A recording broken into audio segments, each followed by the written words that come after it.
महाराष्ट्र शासनाने जिल्हा परिषदा, नगर परिषदा, महानगरपालिका आणि प्राधिकरणांना वितरित केलेल्या अनुदानापैकी अद्याप खर्च न झालेल्या निधीसाठी मुदतवाढ दिली आहे।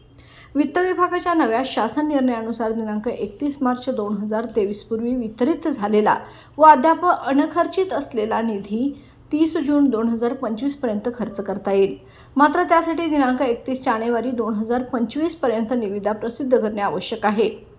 आर्थिक वर्ष संपल्यानंतरही मोठ्या प्रमाणावर निधी अखर्चित राहिल्याने आढळून आले आहे।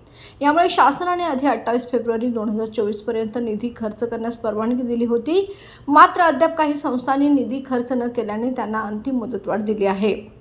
शासनाचे निर्देश खालीलप्रमाणे आहेत। दिनांक 30 जून 2025 पर्यंत निधी खर्च न केल्यास तो दिनांक 5 जुलै 2025 पर्यंत शासनाकडे जमा करावा लागेल। निधी वेळेत परत न केल्यास संबंधित अधिकाऱ्यांवर शिस्तभंगाच्या कारवाईचा इशारा दिलेला आहे। याशिवाय इतर अंमलबजावणी यंत्रणांनी दिनांक 31 मार्च 2024 पर्यंत अनखर्चित राहिलेला निधी दिनांक 15 फेब्रुवारी 2025 पर्यंत शासनाकडे परत करावा। हा शासन निर्णय महाराष्ट्र शासनाच्या अधिकृत संकेतस्थळावर अर्थात www.maharashtragovernment.in येथे उपलब्ध आहे।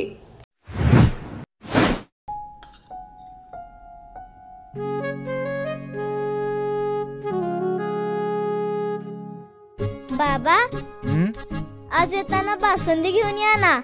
अगं, कालच आपण आईचा वाढदिवस होता म्हणून आणली होती ना। ऐकलं? गोकुळची बासुंदी पुन्हा खावीशी वाटतेय। खरं सांगू, मलाही खावीशी वाटतेय।